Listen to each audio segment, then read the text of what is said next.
Lynn, a talented and driven young woman, grew up in a warm and cheerful home.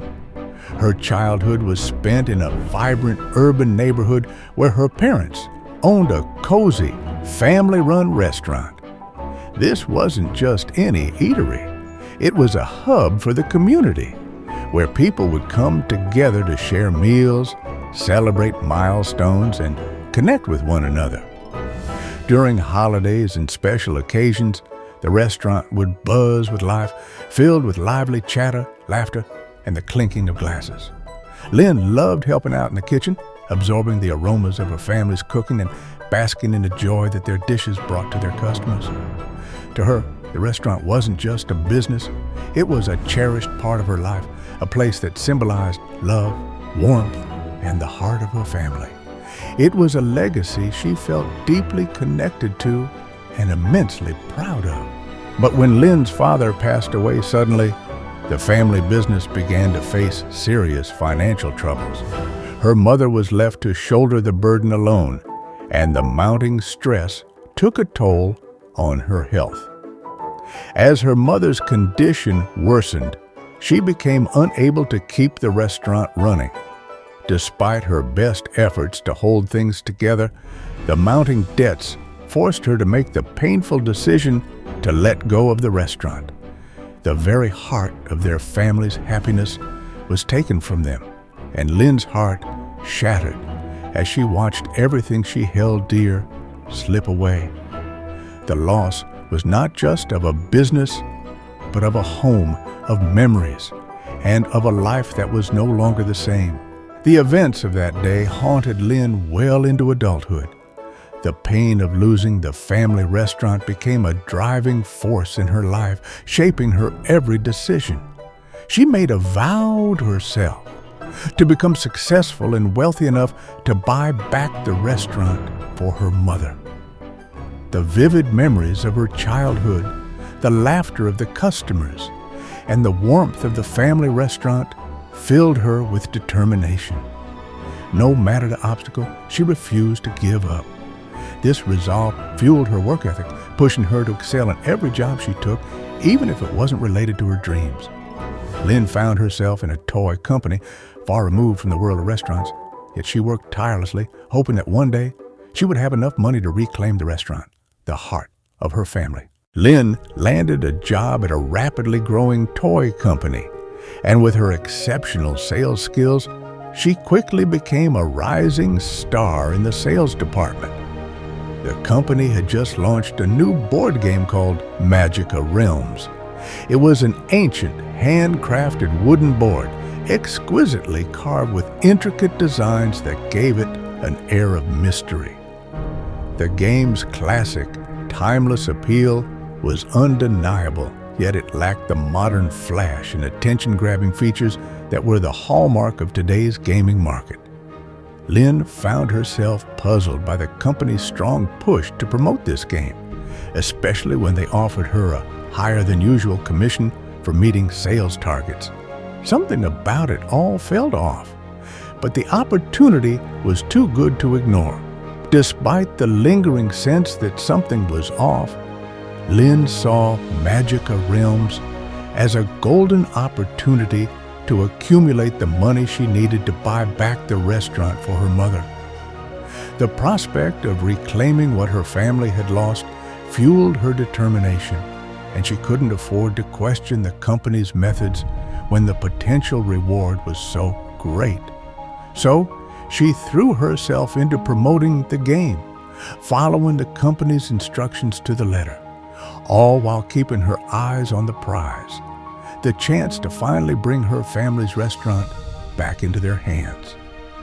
One day, Lynn decided to play Magica Realms herself, hoping to better understand the game's intricacies. As she moved the pieces across the board, a strange radiant light suddenly erupted around it, accompanied by an inexplicable whispering sound that seemed to echo through her mind. In the blink of an eye, everything changed. Lynn found herself standing in an unfamiliar place, her surroundings so lifelike and vivid that they could no longer be dismissed as just part of a game. The board, which had once been right in front of her, had vanished entirely. A chilling realization swept over her. Magica Realms was no ordinary board game. It was something far more powerful and mysterious. In this world, nature was breathtakingly beautiful, and the creatures were unlike anything she had ever seen. Everything was so vivid and real that it was impossible to believe it could be merely a simulation. Lynn wandered through this strange new place, exploring her surroundings, when she encountered a tribe of people. They greeted her warmly and invited her to their village. As she was welcomed into their community, she felt an unexpected sense of connection to these people and their world. The simplicity and tranquility of this place, so free from the chaos of her own world, began to draw her in. Lynn couldn't help but feel a sense of peace here, unlike anything she had ever experienced before. After spending hours in the extraordinary world, Lynn finally discovered a door that would lead her back to reality. As she returned to the real world, a deep sense of confusion and disbelief settled over her. She convinced herself that her experience must have been a hyper-realistic simulation expertly crafted by the company. The game's new feature was so immersive that it felt like she had truly stepped into another world. But even as she rationalized it, she couldn't entirely shake the nagging feeling that there was more to it. For now, she pushed the unsettling thoughts aside, dismissing them as a clever trick of the game's advanced technology.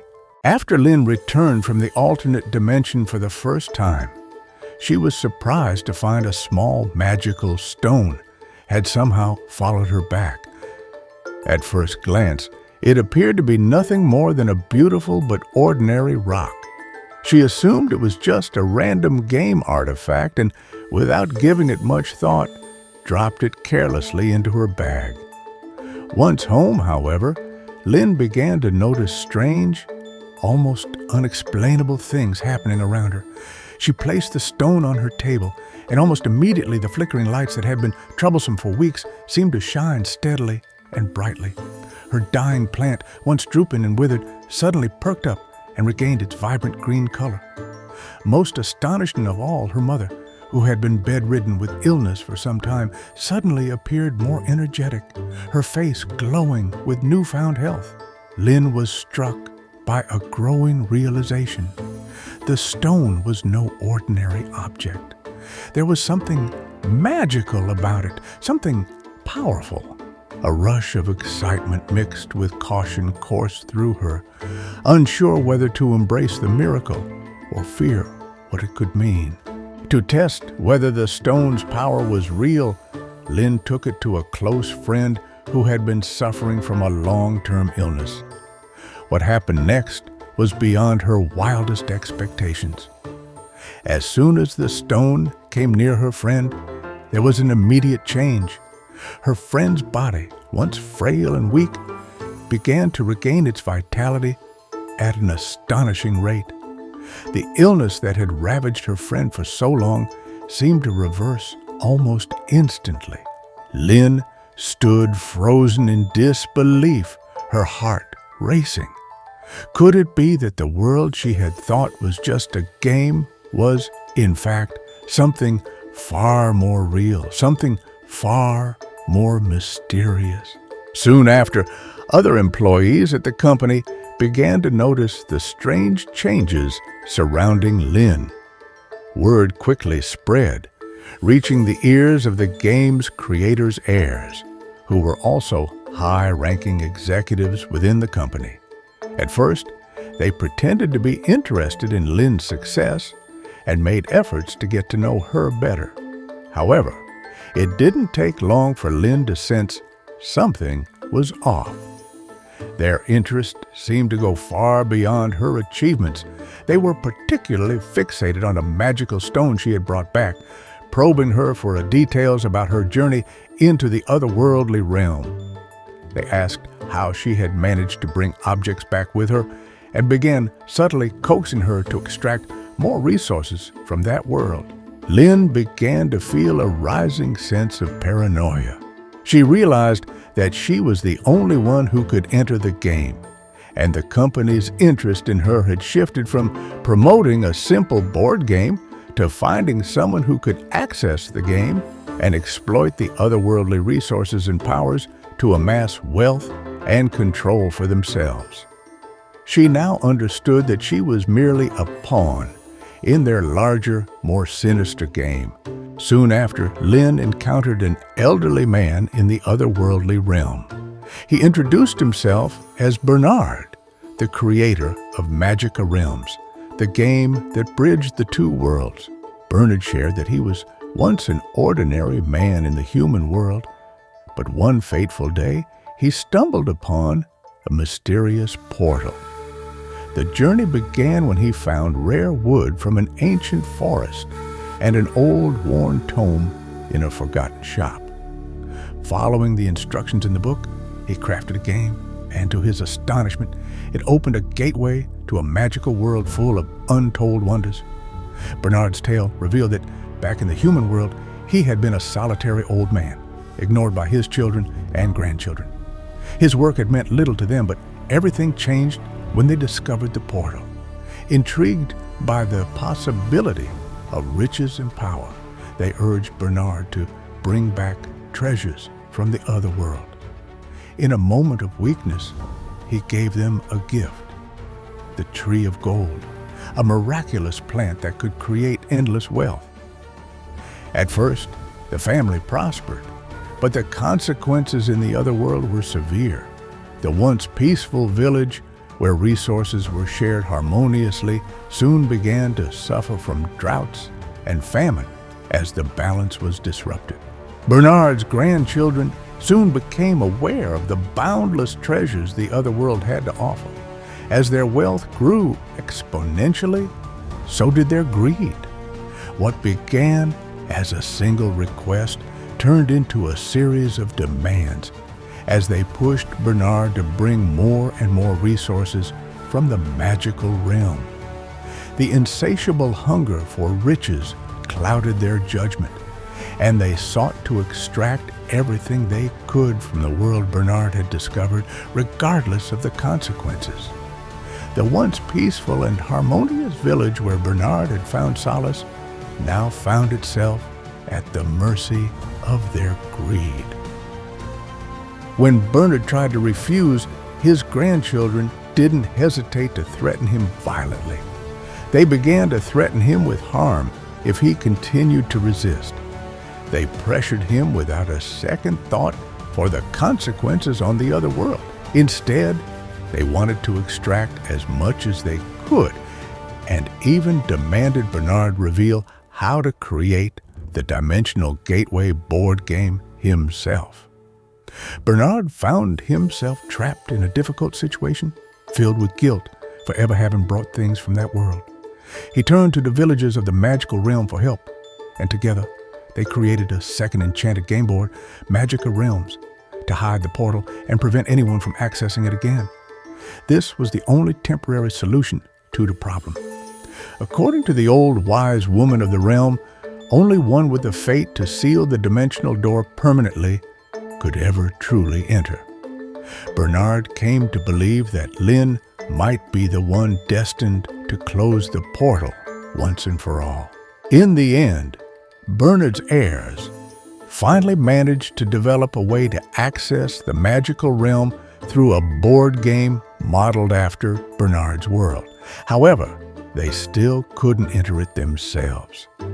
When they discovered that Lynn had the unique ability to bring items from the magical realm into their world, they approached her with sweet words and offers that were hard to resist. They presented her with an extraordinary deal, offering a large sum of money up front if she agreed to bring them valuable resources from the magical realm. For Lynn, this was a way to repay her mother and quickly amass the money needed to buy back her family's restaurant. Although she knew that this path was wrong and could cause great harm to the magical realm, her dream of seeing her mother smile again drove her to comply with the greedy demands of Bernard's heirs. Lynn began by secretly bringing out the golden fruit, a magical fruit that emitted a radiant golden glow. Just one bite could instantly make the eater's skin look youthful and radiant. Bernard's heirs fought over the fruit greedily, each willing to pay vast amounts of money to claim it. Next, Lynn retrieved the purple elixir, a magical potion that granted the drinker immense strength for a short time, transforming them into something akin to a superhero. Finally, she brought forth the magical honey, which bestowed upon the drinker a voice so beautiful that it rivaled the most famous singers.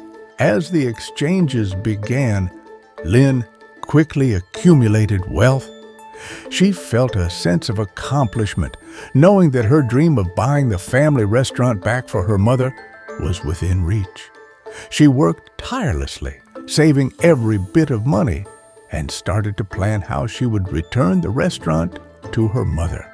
But one day, when she finally decided to share everything with her mother, hoping to see her happy for what she had achieved, her mother's expression changed to one of deep sadness, a look Lynn had never seen before. "Lynn, everything you've done, don't you realize that you might be destroying something that belongs where it should be?" Her mother's voice was soft, filled with sorrow. That night, Lynn's mother's health took a turn for the worse, and she had to be hospitalized. This time, not even the magical stone could help. Lynn was overwhelmed with guilt. She never imagined that her actions could hurt her mother this much. When Lynn returned to the magical world, she began to see the consequences of taking resources from it. The villagers, once healthy and strong, began to fall ill. The crops that were once abundant withered and dried up. The grasslands and forests looked abandoned. The natural world around her seemed to lose its vitality bit by bit. The more Lynn took from this world, the worse its environment became. Lynn began to realize the gravity of what she had done. The images before her made it clear that her actions had caused great damage. She began to hesitate, wondering if she should stop. But the pressure from Bernard's heirs grew stronger.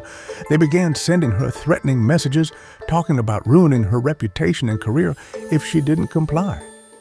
They even started digging into her family and personal life, using that information to try and force her into submission.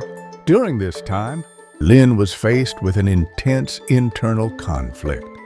She knew that if she continued to do as Bernard's heirs demanded, this world would slowly be destroyed. But if she stopped, she risked losing everything she had worked for, everything she had done for her family. The mix of greed and good intentions in her heart became a heavy burden she struggled to carry.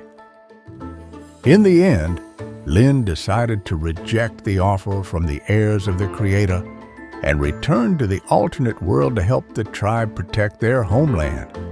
Although she may not fulfill her dream as she once intended, Lynn felt deep remorse. She apologized and shared the entire truth with Bernard and the tribe. Seeing her genuine repentance, Bernard and the tribe led her to a sacred place that held the great power protecting this world. Bernard told Lynn that this ritual would close the dimensional gate and sever the connection between the two worlds. However, Lynn would not be able to return to her original world. If her heart wasn't truly remorseful, the ritual would fail, and she could be cursed to become the tree of experience for eternity, serving as a lesson to future generations of this world. Despite knowing the risks, Lynn decided to undergo the ritual to atone for her mistakes. In the end, when the ceremony concluded, the dimensional door was sealed forever. The descendants of the Creator could no longer force her to steal resources. Before leaving, Lynn apologized once again to Bernard and the tribe, thanking them for everything. Although her sacrifice meant losing the chance to acquire vast wealth, Lynn knew deep down that it was the right decision. After returning from the other world, Lynn's life in the company was never the same. The magical items she had once brought back turned out to be just ordinary objects, devoid of any enchantment. The descendants of the Creator, who had once promised her wealth and power, began to torment and hinder her at every turn. Eventually, Lynn was fired from her job and faced a lawsuit that drained her savings. Although she could no longer profit from the magical resources, Lynn realized that true wealth came from within, not from material possessions or magical items. When she returned home, Lynn confessed everything to her mother. Her heart was heavy with regret as she shared the truth. Miraculously, as Lynn spoke sincerely, her mother's health began to improve slowly but surely. Though Lynn no longer had the means to buy back the family restaurant, she found solace in the fact that she had made the right decision. With a renewed sense of purpose, Lynn decided to focus on rebuilding her life. A friend she had helped with the magical stone spoke highly of her to a new company, and they offered her a second chance. Determined, Lynn threw herself into her new job, saving every penny she could. Her ultimate goal was to one day buy back the family restaurant through her own hard work and perseverance. Years passed, and Lynn eventually succeeded in buying back the family restaurant through her own hard work and perseverance. She felt a deep sense of pride, knowing that she had restored something she loved through the right means. She had learned a priceless lesson. Protecting what you love through wrongful methods can lead to greater losses, but protecting it through righteous efforts, even when it's difficult, is more rewarding than words can describe.